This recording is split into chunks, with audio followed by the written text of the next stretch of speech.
Okay, Assalamualaikum warahmatullahi wabarakatuh. Kita bertemu lagi dengan lepak santai anak muda pemuda Perak. Alhamdulillah.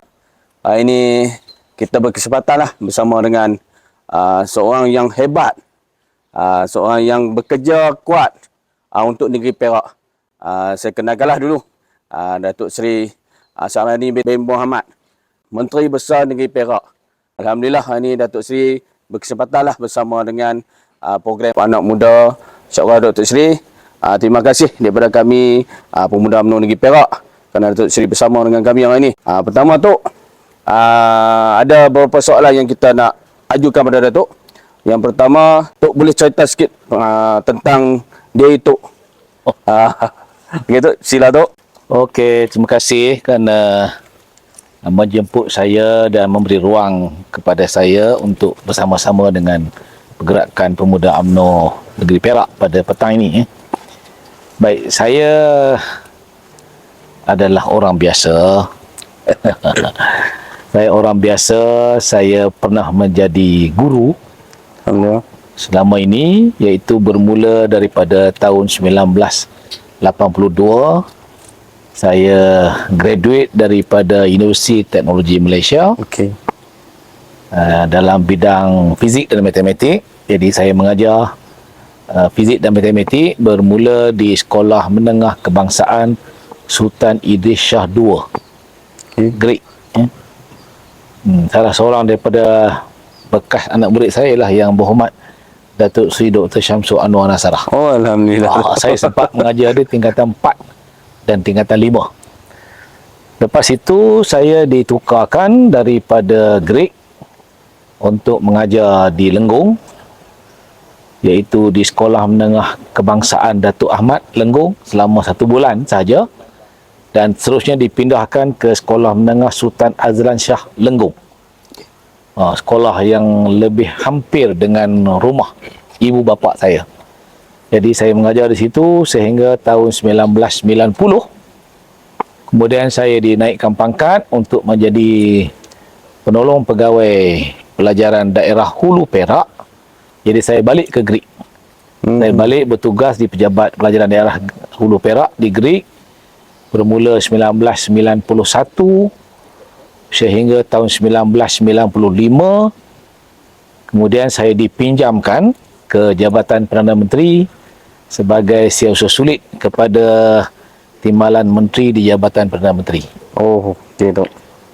1999 pilihan raya umum, saya dikehendaki untuk bertanding di kawasan Dewan Undangan Negeri Lenggong. Pada usia 38 tahun, saya meletakkan jawatan sebagai guru tanpa pencen. Tak sempat ni Tok. Sebab dapat pencen. Jadi saya memulakan karier saya sebagai seorang wakil rakyat pada tahun 1999. Dan ini adalah penggal yang ke-6 saya sebagai ahli Dewan Undangan Negeri Perak. Okey, terima kasih Tok. Itu sedikit latar belakang Tok. Saya ingat nak lebih mesra lagi Tok.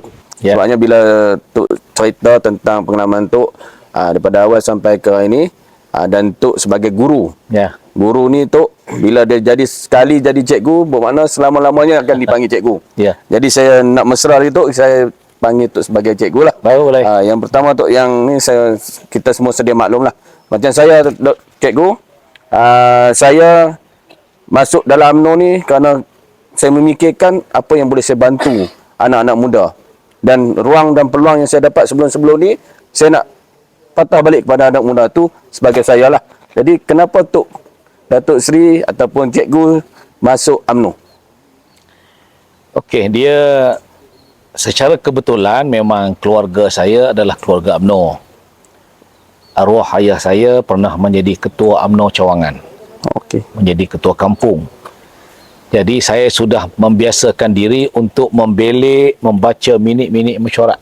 Oh, daripada kecil lah. Setiap kali dia balik mesyuarat cawangan, mesyuarat perwakilan bahagian, dia akan serahkan fail itu kepada saya, maka saya membelik, membaca. Daripada situ saya mengenali UMNO. Daripada situ saya memahami UMNO dan saya jatuh cinta dengan UMNO. Pada usia saya 17 tahun, sewaktu saya menunggu keputusan peperiksaan SPM, saya dibawa ke Mesyuarat Perwakilan Pergerakan Pemuda UMNO bahagian Okey. pada waktu itu, dan saya mengambil peluang kerana pada waktu itu tiba-tiba pengurusi tetap persidangan membuka ruang kepada sesiapa nak bercakap. Oh. Saya adalah pemidato sekolah sebelum itu. Dia ada ruang untuk bercakap, saya ke depan dan bercakap. Itu kali pertama saya bercakap, dan barangkali orang-orang lama dalam UMNO ini melihat saya punya bakat ada di situ. Okey. Tapi terhenti sekejap sebab saya masuk universiti daripada tahun 1979 sehingga sampai 82. Secara kebetulan setelah saya grad tahun 82 tu, saya balik pilihan raya umum tahun 1982 berlangsung pada bulan April. Jadi saya dah pun grad, maka saya dibawa oleh orang-orang lama politik kawasan untuk membantu kempen pilihan raya. Jadi saya mula berkempen di situ, membantu kemenangan pilihan raya negeri Perak, pilihan raya umum pada waktu itu. Kemudian saya ditempatkan di Sekolah Menengah Sultan Idris Shah 2 grade. Jadi bila saya balik bertugas di Lenggong, maka saya bermulalah karier saya dilantik sebagai ahli jawatankuasa pemuda UMNO bahagian. Kemudian saya jadi setiausaha pemuda UMNO bahagian.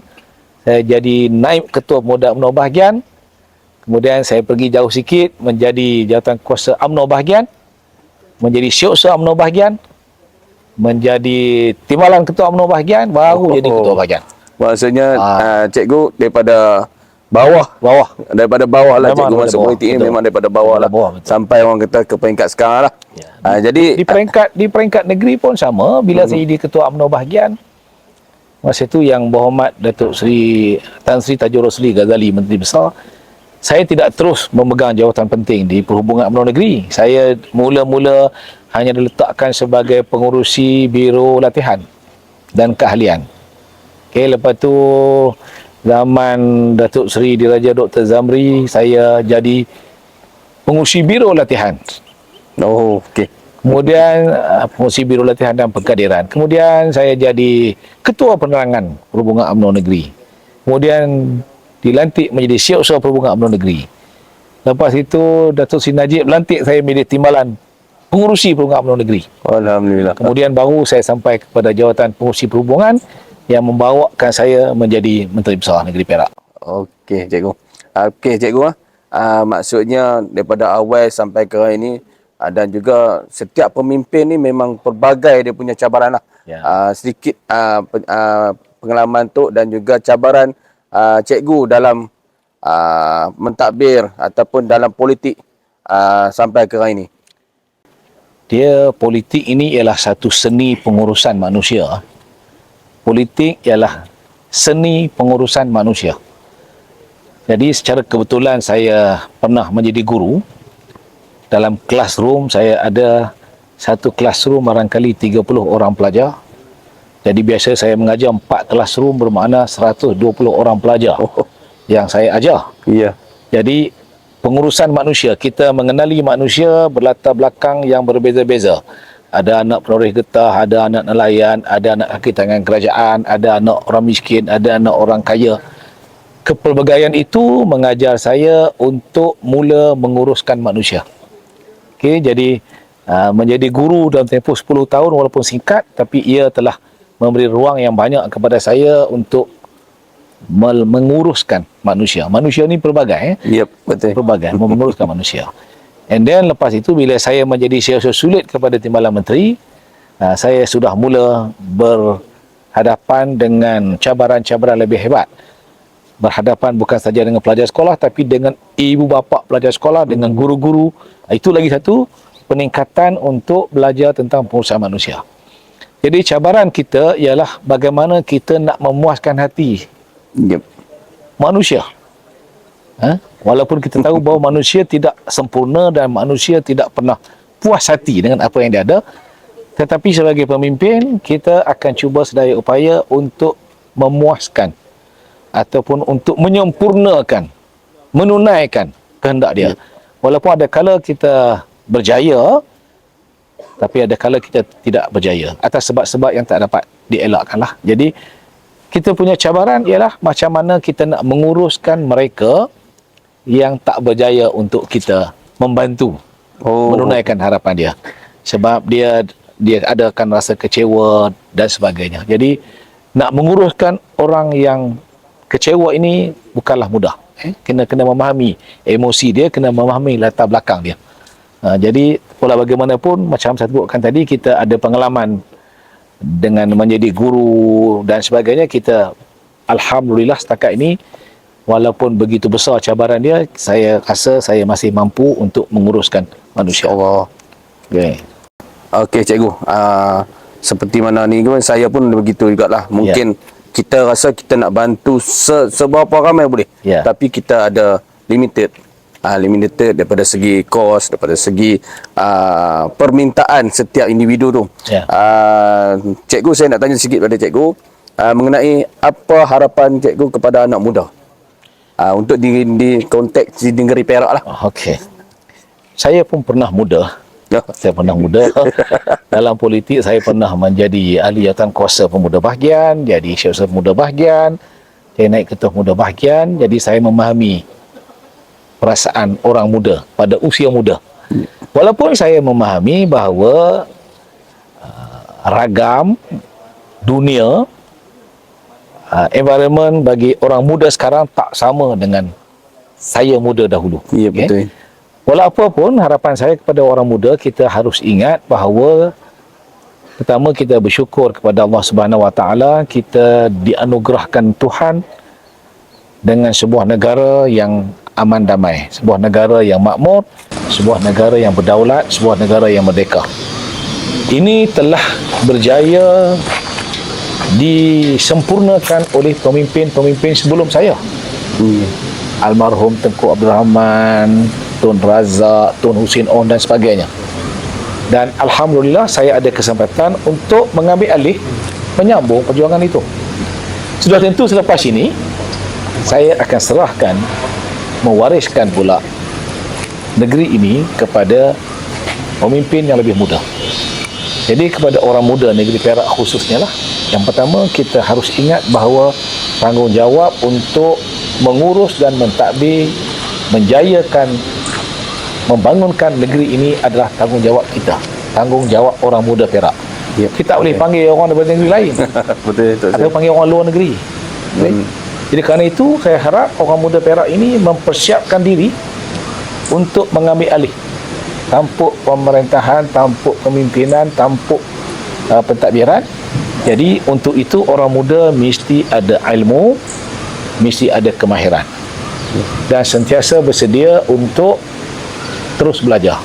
Ini pendidikan seumur hidup, ya. Sebab dia yang kita belajar dalam kuliah, dalam bilik kuliah di universiti ini tak sama dengan kita belajar berasaskan kepada pengalaman. Betul. Sebab itu ilmu yang sangat berguna ialah ilmu berasaskan pengalaman. Sebab ada waktunya teori yang kita belajar dalam kuliah itu tak sama dengan yang kita hadapi di lapangan. Sebab itu kita kena bersedia untuk ada ilmu, ada kemahiran dan ada sikap-sikap yang sangat baiklah. Sikap yang ramah, sikap yang penyabar, sikap yang suka kepada belajaran, sikap-sikap baik kerana kita nak memimpin sebuah negeri dan kita nak bangunkan sebuah negeri. Jadi orang muda di Perak ini, saya percaya kita ada ramai talent, kita ada kebolehan, kita ada kemahiran. Cuma kita kena bersedia untuk mengambil alih dalam keadaan yang begitu baik. Dia macam pelari passing the baton. Jangan baton jatuh. Betul. Jadi kena sambar baton, dia terus berlari sehingga ke akhir barisan penamat. InsyaAllah tu, saya memang punya harapan yang besar lah. Saya rasa anak muda akan sambut apa yang hajat daripada Datuk Seri lah. Dan juga untuk ini cikgu, bila kita sebut saja bab ni, saya pun tak menafikan cikgu seorang nombor satu dalam negeri Perak. Saya tengok cikgu punya kerja cukup. Orang kata kalau ikut masa tu memang tak cukup masa lah. Memang saya ni selaku anak muda pun saya rasa tak cukup nak ligan cikgu punya kerja. Jadi bila cikgu diberikan tanggungjawab yang besar, cikgu wujudkan satu plan untuk negeri Perak, ataupun kita panggil plan Perak Sejahtera 2030. Cuma saya nak minta cikgu ulas sikit apa plan Perak Sejahtera 2030 ni untuk anak muda, konteks untuk anak muda. Okey. Terima kasih. Ini penting kepada saya sebab akibat COVID-19 saya menjadi Menteri Besar sewaktu COVID-19 gelombang kedua. Ya.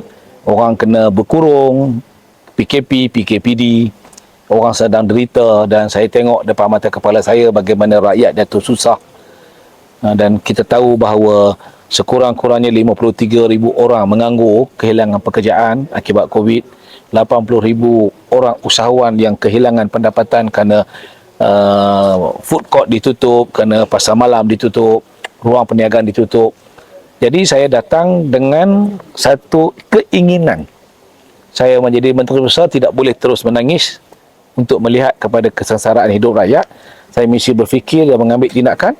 Maka saya buat keputusan untuk menyediakan pelan pembangunan Perak untuk bangkit semula daripada kejatuhan akibat COVID-19. Jadi saya kena ada cita-cita untuk memberi peluang pekerjaan semula kepada orang yang hilang pekerjaan. Memberi peluang perniagaan semula kepada orang yang hilang perniagaan. Saya buat kajian. Saya dapati rupa-rupanya dalam tempoh 10 tahun, bermula 2010 hingga 2020, 2011 hingga 2020, 10 tahun, terdapat sekurang-kurangnya 110,000 orang muda Perak yang ada CJ, yang ada kemahiran telah berpindah keluar mencari pekerjaan di luar.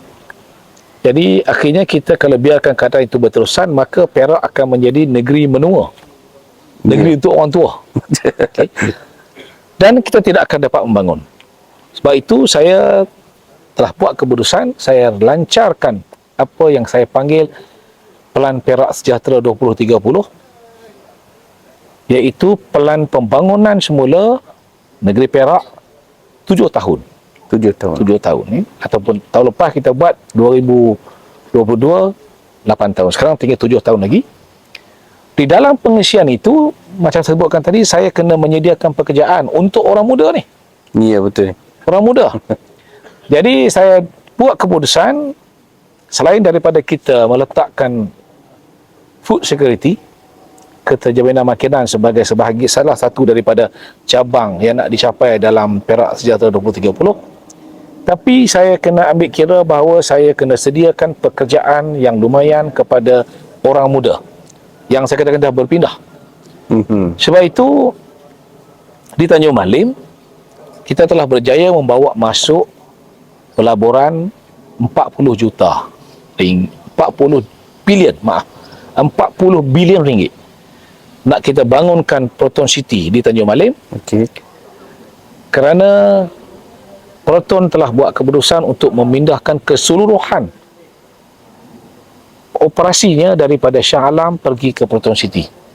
Menjelang tahun 2027, dia nak pindahkan 10,000 orang pekerja itu semua ke Proton City. Sekarang sudah ada 3,000 orang 3,000. berpindah. Dengan perpindahan itu, dia akan membawa sekurang-kurangnya 50,000 orang penduduk tambahan dalam daerah Tanjung Malim. Dengan pertambahan penduduk itu, bermakna sekolah kena bertambah, gerai-gerai makan kena bertambah, gerai-gerai burger kena bertambah, peluang perniagaan kena bertambah. Ini peluang orang muda yang berminat dengan perniagaan, kerana dengan pertambahan penduduk, dengan pelaburan baru ke Tanjung Malim, orang muda ada peluang pekerjaan di situ. Jadi orang muda yang selama ini berhasrat untuk menyeberang sempadan di Tanjung Malim itu, tak apalah. Dia kena tunggu di Tanjung Malim sebab di Tanjung Malim akan menyediakan pekerjaan yang cukup banyak. Alhamdulillah. Yang keduanya, saya juga telah diberi penghormatan untuk pecah tanah bagi satu projek MRCB Land di Simpang Pulai yang dinamakan Ipoh Raya Integrated. Juga menyediakan tapak-tapak perindustrian baru, bawa pelabur baru. Dia juga membuka ruang pekerjaan kepada orang muda negeri Perak. Kemudian saya baru diberi penghormatan juga untuk pecah tanah di Seri Iskandar.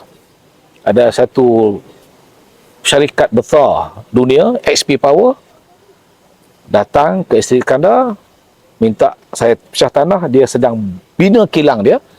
InsyaAllah kilang tu akan siap pada tahun 2024 pun menyediakan ribuan peluang pekerjaan untuk orang muda. And then awal tahun ini saya diberi peluang juga untuk memecah tanah sebuah lagi syarikat pelaburan besar daripada China, syarikat Jinjing. Dia buka kilang di pusat industri baru kita di Silver Valley, tak Jipak, di Cemoro, di Kelantan. Dia pun menawarkan pekerjaan yang banyak. Yang paling besar sekali ialah apa yang saya katakan tadi, kita bangunkan Lumut Maritime Industry City, ataupun Bandar Maritim Lumut, yang akan bermula sekarang, dah mula pun, sehingga 25 tahun, menawarkan 52,000 peluang pekerjaan. Okey, tapi itulah yang saya buat, dan ia bukan dongengan sebab ia telah pun bermula. Bermakna orang muda Perak, jangan meninggalkan negeri. Kita sediakan peluang pekerjaan di sini, tapi kena ada kemahiran, sebab ini peluang pekerjaan untuk kemahiran. Kita dalam Pelan Perak Sejahtera 2030, kita katakan kita Perak jadi sebagai koridor Tibet Malaysia, InsyaAllah. iaitu ada kolej komuniti, ada kolej kemahiran mara. Semua ni orang Perak, orang muda Perak yang tak ada peluang untuk dapat ijazah dan sebagainya, jangan bimbang masuk kolej-kolej Tibet ini, sebab peluang-peluang pekerjaan yang sebutkan tadi adalah peluang pekerjaan yang memerlukan sijil kemahiran. Jadi dengan ada itu, mana saya harap pemuda-pemuda Perak, wanita muda, laki-laki muda ni yang ada talent, tinggal kekal untuk kita sama-sama bangunkan negeri Perak ini. Jadi menjelang 2030, saya mengharapkan penduduk negeri Perak akan bertambah. Bukan saja orang Perak akan berniaga di sini, bekerja di sini, orang luar Perak pun akan datang. Bila penduduk ramai, mereka ada wang pendapatan tetap bekerja di kilang-kilang perindustrian. Bila dia ada wang, dia akan berbelanja. Dia akan beli makanan, dia akan beli sayuran, dia akan beli motosikal, semua kelengkapan. Jadi bila dia berbelanja, maka wang itu akan masuk ke poket ahli perniagaan. Bila ahli perniagaan dapat untung, mereka akan bayar zakat, akan bayar fitrah dan memberi kemakmuran kepada negeri Perak. InsyaAllah inilah di antara tujuan Pelan Perak Sejahtera 2030. Itu dia, dengar tu anak muda. Kerajaan negeri Perak dah sediakan begitu banyak peluang-peluang untuk bekerja di Perak. Baliklah, sama-sama kita bantu, kita bangunkan negeri Perak. Dan soalan yang terakhir, cikgu, seringkali bila kami turun di peringkat bawah, kita dengar bahawa pusat-pusat khidmat, adun-adun daripada pemangkang ni duk sebut, bila masyarakat nak jumpa minta bantuan, katanya peruntukan mereka tak ada. Mereka tak dapat peruntukan. Boleh tak cikgu cerita sikit lah apa yang kerajaan negeri Perak telah sediakan untuk adun-adun kerajaan dan juga adun-adun pemangkang sekali. Okey, saya pernah menjadi pembangkang 2 kali. Semasa saya menjadi pembangkang, malahan saya jadi ketua pembangkang. Maka masa pembangkang itu, saya berucap, saya berbahas dalam Dewan Undangan Negeri. Saya minta kerajaan waktu itu hendaklah berlaku adil kepada adun pembangkang. Maknanya kepada kami lah, pembangkang. Kita minta kerajaan bagi peruntukan kepada kita. Jadi bila saatnya saya diberi peluang untuk menjadi Menteri Besar kali pertama pada tahun 2020, saya laksanakan apa yang saya tuntut sebelum itu. Jadi saya lah memulakan memberi peruntukan kepada adun pembangkang. Sebab kepada saya, kalau saya jadi pembangkang dulu, kalau kerajaan bagi kepada saya peruntukan, saya akan berbelanja untuk rakyat dalam kawasan saya tanpa mengira latar belakang, tanpa mengira dia sokong parti mana. Okay? Tapi malangnya bila saya buat begitu, saya dimaklumkan bahawa rakan-rakan kita sebagai adun pembangkang telah menyalahgunakan peruntukan itu. Ada yang telah bagi tahu kepada rakyat bahawa MB tak bagi peruntukan. Kebanyakan kita dengar itu tak tu. betul. Rakyat kena tahu bahawa peruntukan yang sama telah saya berikan kepada adun pembangkang dengan harapan mereka berbelanja dalam kawasan masing-masing tanpa mengira latar belakang politik. Dia kena berbelanja lillahi ta'ala sebab ini wang rakyat, dia kena berbelanja. Dia tak boleh nafikan bahawa MB kerajaan negeri telah memberi wang peruntukan kepada mereka untuk dibelanjakan kepada rakyat dalam kawasan mereka. Dia tak boleh nafikan yang itu. Yang kalau dinafikan juga, dia telah berbohong dan dia telah mengkhianati kepercayaan yang saya bagikan itu. Okey, terima kasih Datuk Seri. Itu dia untuk sahabat-sahabat kita yang di luar sana. Ini pencerahan daripada orang nombor satu dan negeri Perak ataupun Menteri Besar Perak lah. Dah maklum, setiap pusat khidmat adun tu akan ada peruntukan khas yang telah disalurkan melalui kerajaan negeri Perak. Jadi tak ada dah lah kata tak dapat peruntukan ke, kami tak ada kami tak ada ni lah. Ini kita kerajaan negeri Perak ni adalah kerajaan yang sangat-sangat prihatin kerana apa, semua orang merasa nikmat yang telah kita adakan di negeri Perak. Terima kasih Datuk Seri kerana sudi bersama-sama dengan kami. InsyaAllah kalau ada ruang dan peluang lagi, kita akan bertemu lagi lah. Dan semua sahabat-sahabat kita di luar sana, insyaAllah kita akan bersama lagi dalam lepak santai anak muda Pergerakan Pemuda UMNO Negeri Perak. Terima kasih semua. Assalamualaikum warahmatullahi wabarakatuh. Waalaikumsalam warahmatullahi wabarakatuh.